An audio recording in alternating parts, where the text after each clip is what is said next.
Welcome to another Syvecs demonstration. Today we're going to go over the traction control strategy on the Syvecs range. We're going to work out and show you how the strategy is implemented and how you can go about setting it up. Okay, so actually we're in SCAL at the moment, as you can see. Loaded in front of us we have the traction control area. Okay, the first thing we need to do before implementing anything in the traction control area is assign certain values in the I/O configuration. If we go down to the I/O configuration and pin assignments, in here you have a list of all the inputs and outputs which are available on the ECU. When you actually highlight an option by pressing enter or double clicking on it, you can see which values are actually spare, illustrated in white. Okay. What we need to do to make the traction control work is we need to assign vehicle speed sensors on each wheel. Okay. So you can see in this car here, which we've got a Supra stock map, the front wheels are assigned to the AN07 and AN08, and the rear wheels are assigned to AN03 and AN04. Now you can work out which inputs these are by looking at the S6 GP pinout assignment and wiring guide, which is found on the Syvecs forum. Okay. Please note that with the traction control strategy on the S6 specifically, you need to use Syvecs signal adapters for the front wheels. The reason for this is we only have 4 bipolar spare inputs, and bipolars and inputs that are able to work above the reference ground and below it and see a waveform. We have unipolar inputs, but they're no good really for the ABS. So in order to make the front wheels work, we use the 2 spare bipolar inputs for the rear, and the other 2 are used for the crank and cam. And then what we do is we use 2 unipolar inputs, and using signal converters from Syvecs, we enable the actual system to still pick up those wheel speed sensors and work fine. Okay, so once you've assigned these 4 items into the vehicle speed and you understand which wheel is which input, you can actually test this by creating a gauge and viewing it. We're actually not live on the ECU at the moment, so you won't be able to see it in real time, but I can just show you how to quickly do that.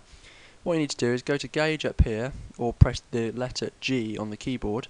Once you've done that, you can actually then go to add or press A again. Here you have a list of all the gauge items that are available to view. What we specifically want to look at is we want to look at the AN07, AN08, AN04 and AN03 to see if they're actually getting a signal on those inputs. Okay, so the first thing to do is go on to AN03 and then view it as a trace, and you can view that up to 100 times a second, so I'll go 100 Hz. Now when you start moving the wheel, hopefully this box down here will then start to register a difference in voltage as the magnetic sensor is starting to pick up a difference. Once you've got that, you then need to program those changes into the ECU by going device and then program. Again, we're not live, so it's not actually going to do that here, but just press device and then program, or keyboard shortcut D and then P.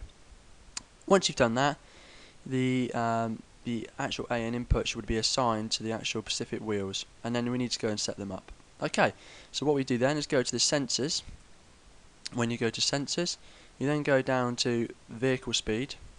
In here, we need to now first enter the dryer tyre circumference for the wheels that you're going to be using. Okay, so you can work this out by using a few tools on the internet, or just doing some basic maths. Okay, but this is the actual circumference of the tyre.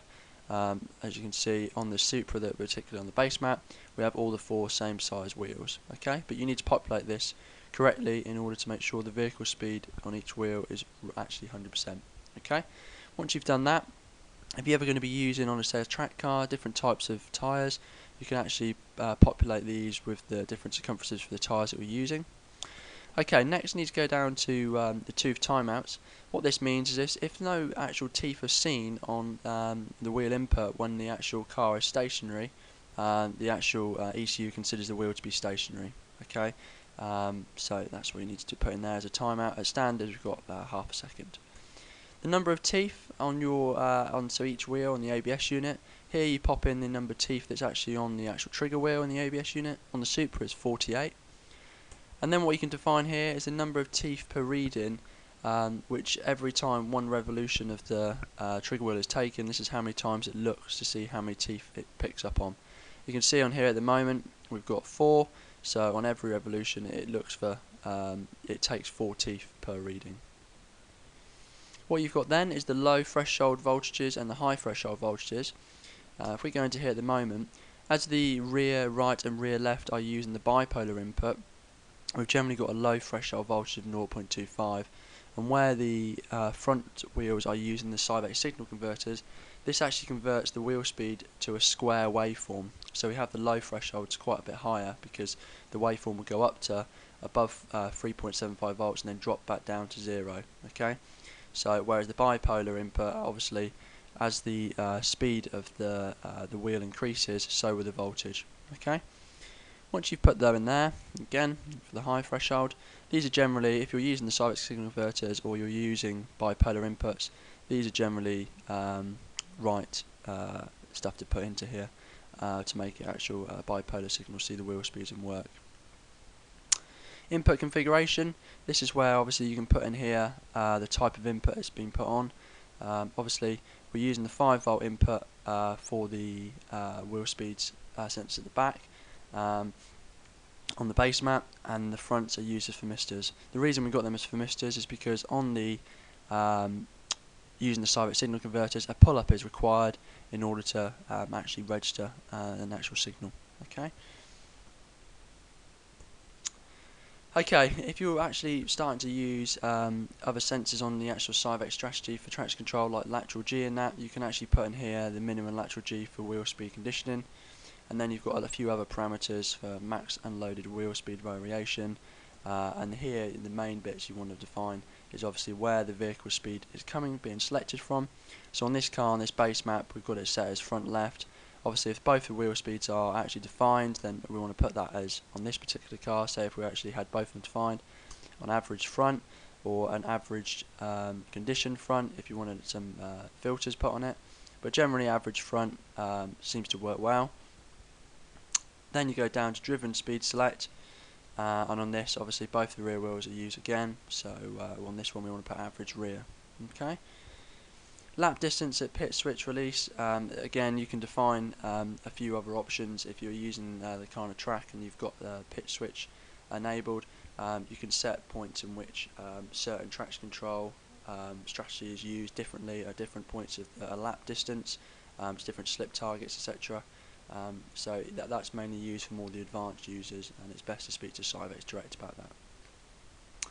Okay, so once we defined all the vehicle's speed inputs, etc., what you want to then do is then go up to traction control.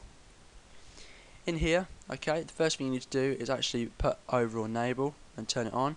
Now, the Syvecs traction control system doesn't actually need a lateral G sensor or a steering angle based sensor to actually work still. You need to define one of them to actually make the system work. Okay, sorry, when I say define, I mean in the actual over or enable. It doesn't actually need a lateral G sensor or a steering angle based sensor defined in the I/O configuration. But we do recommend, obviously it's better to use a lateral G sensor with the traction control system to actually have the best strategy there is possible. So once that's available, you can go in here and select lateral G based. The minimum vehicle speed is the actual speed in which the strategy works above. Okay, the reason we have that at the moment at 17 miles an hour is because of the diff on the Supra at low speeds. It is fairly susceptible for picking up low, obviously on an inside wheel, a much different variation in speed to the other, and it can actually cause problems on the traction control system on like a tight diff, etc. So we actually set that about 17 miles an hour. Okay. But you can change that as you wish. If you've got an open diff, etc., and you're happy to have, so when you're driving around town, you can actually then say I want to switch traction control off, or if you want it from a lower speed, then you can define that here. Okay. On a gear cut, if you're using a gear cut strategy, you can have a disabled time after a gear cut. So where the actual ramp in is coming back in through the actual gear cut strategy. You can actually define it so the traction control is off for a set amount of time. The vehicle speed breakpoints allow you to actually define the actual breakpoints in which the maps are used for. So in the vehicle speed breakpoints here, you can actually define the actual points in which you want different slip targets to be available. So what we're going to do on this particular car, we're using the lateral G based traction control strategy. So we're going to go into the lateral G based target area. So as you can see here, based on the vehicle speed breakpoints which were set and the lateral G breakpoints that were set, it allows you to define a certain amount of slip based on vehicle speed. So you can see here on this particular car we actually haven't got a lateral G sensor actually put into the car. If you did have a lateral G sensor based in it, as you come down and lateral G is detected, normally you'd want it to actually pull out lower the actual slip target. So in the event of the car going sideways, the slip target is lowered, the actual wheel spin parameter goes over this value and torque reduction is applied. Okay, so and you've got 4 maps on here, okay, and once you've set them up and the different slip targets you want, obviously it's best to have them different variations in that. So when you're on the calibration switch or you've got a traction control switch, you can actually change the traction control that you like and the amount of slip. Okay, minimum spin target. Okay, so this is where we get into how the traction control system works. When you've got the 4 wheel speeds defined in the I/O configuration, and all the vehicle speeds are actually working, as well as defining the vehicle speed and driven speed, a parameter will become available which is called wheel spin. We can actually add that here. Go wheel spin. Once you've got the wheel spin gauge in front of you, you can actually see when there's a difference between the front and rear wheels, this value will either go plus or minus. Okay, when the actual wheel spin value goes above the minimum spin target and also above the spin target that you've actually set in the map, torque reduction is applied based on how far you are actually over that spin target. Okay, so the easiest thing to do is set up your logging to view, say, TC torque, wheel spin, and all the 4 individual wheel speed sensors, as well as vehicle speed and driven speed, and the TC spin target, to see actually what is actually going on during the logging and to get the actual system set up 100%. What you've got is you've actually then got a base gain value which allows you to adjust all the base gains that the actual strategy applies based on how far you go over the traction control to how much the traction control spin error is. So the more you actually raise this, obviously the more aggressive the strategy becomes, and the lower you reduce it, obviously it becomes a bit less aggressive. Generally speaking, we tend to say to leave that at 5, but if you wanted to have it so on a specific map that you weren't so aggressive, you can actually change down the calibration switch, which we'll show again in a minute. So the torque reduction clamp defines a maximum clamp of torque reduction that can be applied during a wheel spin event. Generally speaking, when the engine is making less power or torque at lower RPM, you don't actually want so much of a torque reduction there, because obviously it can become too much. This is just a base map at the moment, but you can define this to how you wish. Generally speaking, we don't suggest to really go above more than, say, 60%. After that, then obviously the torque reduction clamp becomes so severe that it actually causes the car and the traction control not to become too nice when it is active. Now this torque reduction clamp links into the TC torque parameter, and the TC torque parameter here, you can define how much fuel cut severity you have based on the TC torque which is actually applied. So again, going back to the logging, what you want to look at is the wheel spin, your TC spin target, and how far the wheel spin value has gone over the target. Based on that, how far it's gone over, a TC torque will be applied and worked out from the actual strategy and calculation. What you can do then is you can actually see how much the TC torque has been applied, and if you find that it's not actually enough torque reduction, you can actually change your fuel cut severity and ignition retard table to actually suit reducing all the torque 100%. Generally speaking, these values that are punched in here at the moment tend to work very well, but obviously this is up to you, the end tuner, to play with and actually get the actual traction control working perfectly. So once you've set this all up, recommend obviously viewing in sconfig, and so you can actually define the actual parameters you wish to log. The ones over here are the ones that generally tend to be used with the traction control strategy. So once you've got those set, obviously look at the logging and actually get the system set up well.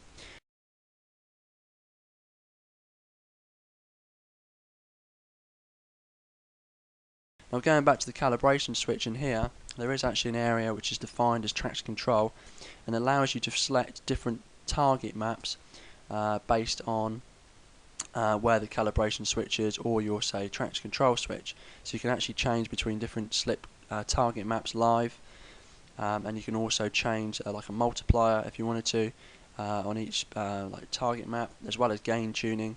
Now the best way to turn off the traction control if you wanted to on a calibration switch is to set the gain tuning at 0 on that particular switch. Okay, so if you've got a gain of 0, no torque reduction will be applied, so the traction control is actually turned off. Okay. And you've also got torque reduction linear decay rate, so that's how fast the torque reduction is reapplied at a stated rate, and you can actually change that live on the actual cow switch again, and the re-excursion of the decay of the traction control as well. Okay. Now, if you wanted to have your own traction control calibration switch, you can actually define that here in the I/O configuration under traction control switch, and then that traction control switch will only edit the stuff that's in here, and you will actually be defined a TC switch here, and if you double click on it, it shows the parameter down here and actually shows you live what that switch position is. Okay. To go through how the calibration switches are set up, etc., we recommend you looking at the basic manual to do a bit more about that. But hopefully this guide will help you to get your traction control working smoothly. Any problems, then it's best to contact the Syvecs help team via either sales@Syvecs or go direct to Ryan@syvecs.co.uk. I hope this has been useful, and look out for the next one. Thanks.